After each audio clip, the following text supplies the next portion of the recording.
आज ये सीरीज़ जो हमारी है ये एसक्यूएल सर्वर है और एसक्यूएल सर्वर 2008 इसकी मैं एडमिनिस्ट्रेशन के बारे में ये ट्रेनिंग है। तो पहला लेक्चर है इसका आज हमारा इंट्रोडक्शन का कि 2008 एसक्यूएल सर्वर है वो किस काम आता है, उसकी कॉन्फ़िगरेशन क्या है और उसको हम कैसे यूज़ कर सकते हैं या उसको कैसे यूटिलाइज़ कर सकते हैं अपनी कंपनी में। ये एक डेटाबेस आप कह लो कि डेटाबेस रिलेटेड एक कह लो कि सॉल्यूशन है जिसमें हमें डेटाबेस बनाने के लिए हम इसको करते हैं। एक प्रॉपर जो डेटाबेस कोर्स होता है उसकी तरफ तो मैं नहीं जाऊंगा, लेकिन हम लोग जो है अपने एसक्यूएल सर्वर की जो एडमिनिस्ट्रेशन है, इस प्रोडक्ट जो माइक्रोसॉफ्ट की प्रोडक्ट है एसक्यूएल सर्वर, इसकी जो एडमिनिस्ट्रेशन है उसके बारे में हम ये सारी ट्रेनिंग करेंगे। तो थोड़ा बहुत मैं आपको डेटाबेस के बारे में भी यहाँ इसको नॉलेज हम शेयर करूँगा आप लोगों के साथ, ताकि ये है कि कुछ जो चीज़ें एसक्यूएल को समझने के लिए ज़रूरी हैं और उसका ज़िक्र करना यहाँ पे लाजम है। ठीक है जी, हम देखेंगे कि what is SQL server 2008। SQL server 2008 हमें क्या क्या सोल्यूशन देता है, और फिर हम जो अपनी इस पूरी सीरीज़ में एक कंपनी बनाएंगे। मैंने ये for example metro cash and carry का कह लें कि हम सैम्पल तौर पर एक कंपनी बनाएंगे अपने थ्रू आउट इस सीरीज़ में, जिसमें हम इसके टेबल्स बनाएंगे, इसके रिलेशंस बनाएंगे, इसकी क्यूरीज भी करेंगे और ईच एंड एवरीथिंग जो एक कंपनी को चाहिए होता है हम उसको पूरा इसके लिहाज से बनाएंगे। ठीक है जी, और नेक्स्ट पे चलते हैं। अब हमने इसमें देखना है कि हमारा जो एसक्यूएल सर्वर होता है इसमें कौन कौन से की प्लेयर्स होते हैं। मसलन की प्लेयर्स ये कह लो कि ये मैंने ह्यूमंस की कार्टून्स की पिक्चर्स लगाई हुई हैं। इट्स जस्ट फॉर कह लो कि सिर्फ प्लेयर्स को शो करने के लिए, लेकिन जो प्लेयर्स का मेरा मतलब है एसक्यूएल 2008 सर्वर के जो मेन प्लेयर्स हैं उनमें हम देखें तो आपको ये प्लेयर्स का वहाँ पे 2008 का जो एक पिक्चर है वो नज़र आएगी। ये पिक्चर माइक्रोसॉफ्ट की वेबसाइट पे भी अवेलेबल है। इसमें कुछ कह लो कि मेन जो फंक्शंस हैं हमारे एसक्यूएल सर्वर के, उसमें आप देखो तो हमारा डेटाबेस इंजन आ जाता है, हमारा इंटीग्रेशन सर्विसेज आ जाती हैं, फिर रिपोर्टिंग का सेक्शन अलहदा आ जाता है और एनालिसिस का अलहदा आ जाता है। उसके बाद फिर हमारा फुल टेक्स्ट है, 2-3 सर्वर को मिलाना तो एप्लीकेशंस है, सर्वर ब्रोकर्स है और नोटिफिकेशन सर्विसेज हैं। ठीक है, ये सारी हम डिटेल में आगे साथ साथ पढ़ते जाएंगे पूरी सीरीज़ में, लेकिन ज़्यादा से ज़्यादा जो हमारा सबसे ज़्यादा काम होगा वो हमारा मेन चीज़ जो है वो डेटाबेस इंजन है, जो एसक्यूएल का इंजन है। हम इसको ज़्यादा अपने पूरी सीरीज़ में ज़्यादा फोकस करेंगे इस पर। ठीक है जी, इसमें देखें तो हमारा जो मेन प्लेयर्स में यही वो चीज़ें जो मैंने आपको मेन गिनाई हैं उसी में पिक्चर्स में रिलेव से, वही हमारा database engine, integrated services, analysis services और रिपोर्टिंग सर्विसेज जो मेजर्स हैं हमारे, वो हम इसको यूज़ करेंगे अपने इस पोर्शन को। ठीक है जी, उसी तरह जैसे मैंने आपको कहा कि हमारा ज़्यादा से ज़्यादा जो इस पूरी सीरीज़ में फोकस रहेगा वो डेटाबेस इंजन पे रहेगा। डेटाबेस इंजन बेसिकली यही तुम्हारा माइक्रोसॉफ्ट का सर्वर है जो डेटाबेस पूरे का पूरा कनेक्ट होता है और इसी इंजन के सर पर हमारी डेटाबेस चलती है। अगर ये डाउन हो जाए तो हमारी डेटाबेस बिल्कुल एसक्यूएल सर्वर कह लो कि डेड हो जाएगा और सिवाय वो खाक के और कुछ भी नहीं रहेगा। ठीक है जी, हम लोग नेक्स्ट पे चले जाएं तो सॉल्यूशंस हमें जो जो देता है, इसमें कुछ चंद एक सॉल्यूशंस हैं जिसमें मेजर 5 हैं 6 हैं। मैं आपको हम इनके बारे में भी डिटेल पूरी सीरीज़ में पढ़ेंगे। जैसे हमारा ऑनलाइन एनालिटिकल प्रोसेसिंग है, फिर ऑनलाइन ट्रांजैक्शंस हैं, फिर डेटा वेयर हाउस हैं, ETLs हैं, DM हैं, बिजनेस इंटेलिजेंस वगैरह है। इसमें सारा ये जो है इनके डिटेल हम इनके बारे में पढ़ेंगे। अगर मैं इनको प्रॉपर देखूं तो आगे जाके हमें वही OLAP ऑनलाइन जो एक तो OLAP है जो हमारा ऑनलाइन एनालिटिकल प्रोसेसिंग है, ये ऑनलाइन प्रोसेसिंग के लिए ज़्यादातर यूज़ होते हैं। इसके बाद हमारा डेटा वेयर हाउस है कि हमारे कहाँ पे पड़े होंगे हमारे सर्वर्स का जो है पूरा डाटा, उसकी स्पेस, उसकी क्या क्या चीज़ें हमने यूज़ करनी है, कितनी स्पेस चाहिए, क्या क्या चीज़ों, सारा इस चीज़ में होता है। उसके बाद OLAP TP सोल्यूशन है, जो हमारा सोल्यूशन ये होता है कि हमें फॉर एग्जांपल ये जो आप देखते रहते हैं वेबसाइट के ऊपर ऑनलाइन ट्रांजैक्शंस हैं, ATMs की ट्रांजैक्शन हैं, वीज़ा कार्ड, ब्ला ब्ला जो चीज़ें हैं वो हमारी इस फीचर में हमें वो मिलती हैं। डेटा माइनिंग है, इसके बाद इंटेलिजेंस है, बिज़नेस इंटेलिजेंस है, कौन कौन सी रिपोर्ट्स फोकस वगैरह हम बिज़नेस के लिए, इसकी इंटेलिजेंस के लिए कि इतना एफिशिएंस है जो हमारी बिज़नेस नीड्स को पूरा करता है। और एक्सट्रैक्ट करता है ट्रांसफ़र लोड को आपके। तो ये मेन सॉल्यूशंस हैं जो हमें इसमें अवेलेबल होते हैं हमारे एसक्यूएल सर्वर में। मज़ीद आप इनके बारे में अगर पढ़ना चाहते हैं वन बाय वन तो हज़ारों आर्टिकल आप गूगल में जाके सर्च कर सकते हैं। इवन माइक्रोसॉफ्ट की वेबसाइट पे जाकर उनके एसक्यूएल सेक्शन में जाकर उनकी डॉक्यूमेंटेशंस में आप जाके इन सब को पढ़ सकते हैं। ठीक है जी, तो ये हमारा था ऑनलाइन एनालिटिकल प्रोसेसिंग के बारे में। फिर डाटा वेयर हाउस, यानी कि ये मेजर 1 2 3 4 5 एंड 6 जो टोटल हमारे सॉल्यूशंस हैं वो हमें इसके अंदर अवेलेबल हैं, जिन्हें हम साथ साथ यूटिलाइज़ करूँगा और आपको एक्सप्लेनेशन भी इनकी साथ साथ देता जाऊँगा। वन बाय वन टॉपिक आएगा हमारा आगे, जिसमें डिटेल हम अपनी एसक्यूएल को रन करके देखेंगे। ठीक है जी, उसके बाद हमारा कहते हैं कि जी एसक्यूएल है क्या। बेसिकली अगर कोई कहे कि किस किस्म की डेटाबेस है, तो हम एसक्यूएल को रिलेशनल डेटाबेस मैनेजमेंट सिस्टम भी कहते हैं। ये हमारा रिलेशनल डेटाबेस सिस्टम। रिलेशनल क्या होता है, मैं आपको आगे जाके जब हम diagram micro cash and carry की ERD एंटिटी रिलेशन डायग्राम जिसे हम कहते हैं, ये आप मेन डेटाबेस के, वही मैं कह रहा हूँ डेटाबेस सिस्टम जिसने पढ़ा होगा मास्टर्स में या BCS में, तो उसको आइडिया होगा। मीनवाइल ERD एक होती है जो एक पूरी डायग्राम टाइप होती है हमारा, हम उसको बनाते हैं पहले, फिर उसको रिलेशनल में चेंज करते हैं। और रिलेशनल जब तक हम उसको रिलेशनल में चेंज नहीं करते उस वक्त तक ये हमारा जो है कह लो कि हम लोग अपनी डेटाबेस में क्यूरीज रन करके अपना डेटाबेस को सेट खड़ा नहीं कर सकते। मीनवाइल अगर मैं आपको ERD का थोड़ा सा दिखाऊं कि किस किस्म की होती है, अगर मैं ERD में थोड़ा सा जाऊं तो ये हम आपको मैं दिखाना चाहता हूं ERD। फॉर एग्ज़ाम्पल मैं यहाँ पे जाता हूँ अपना कह लो कि इसके ऊपर अपना हमारा जो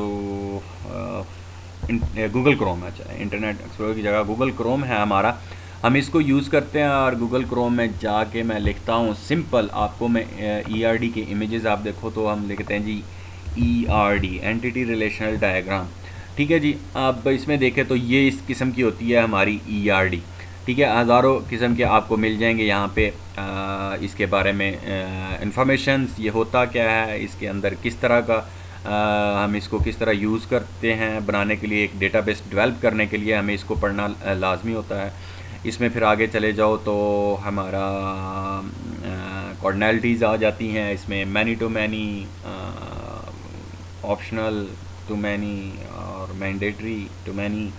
तो इस तरह की जो है वो मैं अगर आपको थोड़ा सा डायग्राम में थोड़ा सा अगर देखूं तो ये डायग्राम को हम देखते हैं जो हमारी जल्दी ओपन हो जाएगी, हम उसी को इसके अंदर ले लेंगे। ठीक है, फॉर एग्जांपल ये एक ERD जो है वो हो गई है रिलेशन। किसी भी रिलेशनल डेटाबेस को कह लो कि जब कॉन्फ़िगर किया जाता है, बनाया जाता है, तो डॉक्यूमेंट्स के ऊपर इस तरह की ERD, ये डॉक्यूमेंटेशन साइड है, आप इसको SQL सर्वर की कोई फंक्शन नहीं कह सकते। हाँ, SQL की डेटाबेस जो होती है उसके अंदर हम एक डायग्राम बना सकते हैं जिसे हम रिलेशनल डायग्राम कहते हैं, लेकिन आप उसको सिर्फ हम रिलेशन कर सकते हैं। लेकिन पहले जब एक डेटाबेस कॉन्फ़िगर करनी होती है तो सबसे पहले जितने भी डेटाबेस एडमिनिस्ट्रेटर हैं वो बैठकर पेपर वर्क करते हैं, और पेपर वर्क करने के बाद वो अपने टेबल्स को बनाते हैं, और टेबल्स के साथ फिर वो अपना रिलेशंस देखते हैं कि इनके अंदर हमने रिलेशन कौन सा बनाना है। ठीक है जी, और ये इस तरह, ये जो आपको ज़ीरो यहाँ पे नज़र आ रहा है ये है हो भी नहीं भी हो सकता और एक से ज़्यादा भी हो सकते हैं। और ये 1 और ये भी 1 है, ये H नहीं है, ये 1 और 1 है। मीन के कम से कम भी हो सकते हैं, एक हो सकता है, और ज़्यादा से ज़्यादा भी एक ही हो सकता है।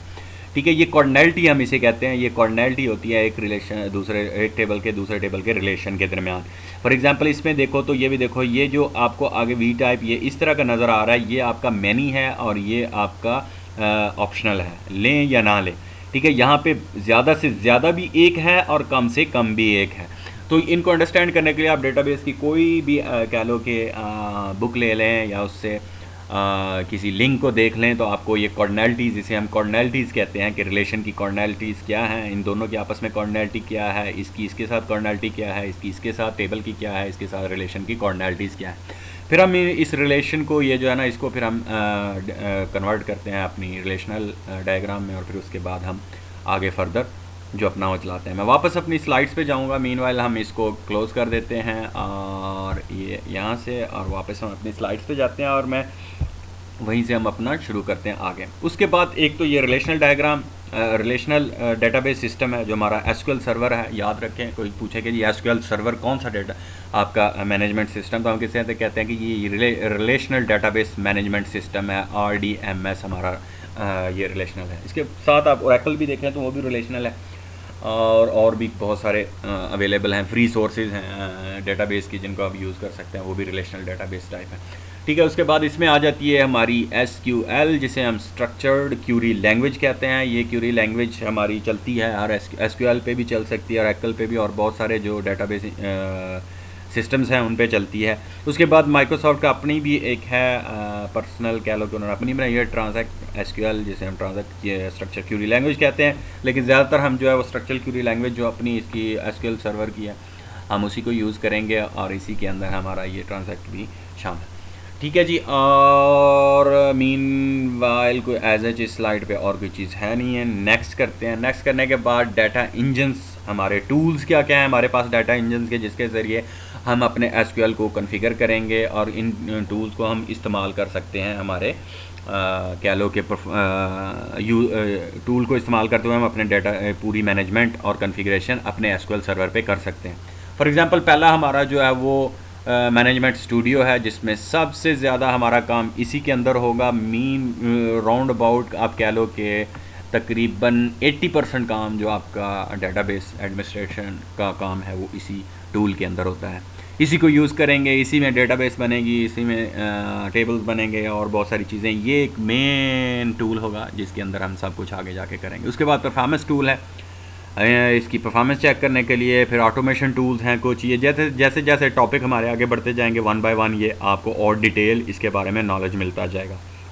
ठीक है जी, विंडो इंटीग्रेशन, विंडो के साथ हमारी क्या क्या ऑथेंटिकेशंस हैं, इसके साथ इंटीग्रेशंस क्या हैं, विंडो की पासवर्ड्स कैसे यूज़ होंगे, विंडो के यूज़र्स कैसे यूज़ होंगे हमारे SQL सर्वर के साथ। ठीक है, उसके बाद हमारा SQL सर्वर की अपनी सर्विसेज हैं जो विंडो के साथ मर्ज होती हैं, विंडो के साथ स्टार्ट होती हैं शुरू में, और आप उनको ऑटोमेटिक भी कर सकते हैं, आप उनको मैनुअल भी स्टार्ट कर सकते हैं। उसके बाद ऑफ कोर्स जो हर सर्वर की नीड होती है हमारी सिक्योरिटी, और हम इस सिक्योरिटी के बारे में भी पढ़ेंगे, जो एक कह लो कि अच्छी, और कह लो कि NTFS के बाद SQL की अपनी सिक्योरिटीज़ भी हैं, उन्हीं को भी इसमें पढ़ेंगे, उसमें सारे सिनेरियो में, इसमें हमारे SQL 2008 सर्वर की एडमिनिस्ट्रेशन कोर्स में। ठीक है जी, तो ये था हमारा आज का कह लो कि एंड, एक छोटा सा इंटरव्यू हमारे SQL सर्वर के साथ, और उसकी जो इंट्रोडक्शन है वो हमने दी। होपफुली कि आपको इसके बारे में काफ़ी आइडिया हो गया होगा। मेनली क्या है, ये हमारा एक डेटाबेस सॉल्यूशन है। किसी भी कंपनी को डेटाबेस बनानी होती है तो वो कुछ सॉल्यूशंस जो अपने सामने रखती है, प्रोडक्ट सॉफ्टवेयर बेस, उनमें वो चंद ऑप्शंस हैं, दुनिया में फ्री भी हैं, और माइक्रोसॉफ्ट का सबसे कह लो कि मीन वाइल अभी तक रिलायबल है। काफ़ी कंपनीज इसको यूज़ करती हैं थ्रू आउट द वर्ल्ड, और इसका जो है कह लो कि माइक्रोसॉफ्ट का इसका SQL 2012 वर्जन काफ़ी अच्छा है। पहले से 2005 भी चलता आ रहा है, उसके बाद काफ़ी कंपनीज ने अपडेट कर लिया 2008 पे, अब 2012 भी वर्क में है, लेकिन मोस्टली 2008 अभी तक यूज़ हो रहा है कंपनी में। तो डेटाबेस बज़ाहिर दूसरे सर्वर्स तो इजीली कंपनीज अपग्रेड कर लेती हैं, लेकिन जो डेटाबेस सर्वर होता है उसको वो हज़ार दफ़ा सोचती हैं पहले कि हम अगर नई प्रोडक्ट जो इसका नया वर्जन आया उस पर अपग्रेड करेंगे तो हमें क्या क्या मसाइल्स और क्या क्या चीज़ें हैं जिनको मद्देनज़र रखते हुए हमने इस स्टेप को लेना है, और देन इसके बाद ताकि हमारी जो पूरी है कंपनी की नीड्स वो पूरी हो सकें। ठीक है जी, तो ये हमारी आज की पहला लेक्चर था SQL सर्वर 2008 एडमिनिस्ट्रेशन के हवाले से। होपफुली कि आपको थोड़ा सा आइडिया हुआ होगा, आप डिटेल में पढ़ें, जितना आप आर्टिकल्स पढ़ेंगे SQL, बहुत सारी कम्युनिटीज़ भी बनी हुई हैं इंटरनेट पे, आप उनको ज्वाइन कर सकते हैं। मीनवाइल जो अपनी डॉक्यूमेंटेशन है SQL सर्वर की माइक्रोसॉफ्ट की वेबसाइट पे जाके आप उसको भी पढ़ सकते हैं। मैनुअल यूज़र्स हैं वहाँ पे, एडमिनिस्ट्रेशन कॉन्फ़िगरेशंस की लैब्स के मैनुअल्स हैं, और काफ़ी कुछ है मटेरियल अवेलेबल। तो ठीक है जी, ये हमारी पहली वीडियो थी जो कह लो कि एंड हुई, और नेक्स्ट जो है वो हम अपना इंशाल्लाह इंस्टॉलेशन की वीडियो होगी, हम उसको इंस्टॉलेशन को करेंगे SQL सर्वर की, तो देन हमारा आगे और चलेगा। अपना ख्याल रखें, अपने अजीज़ व अकारब का, हमसायों का। अल्लाह हाफ़िज़।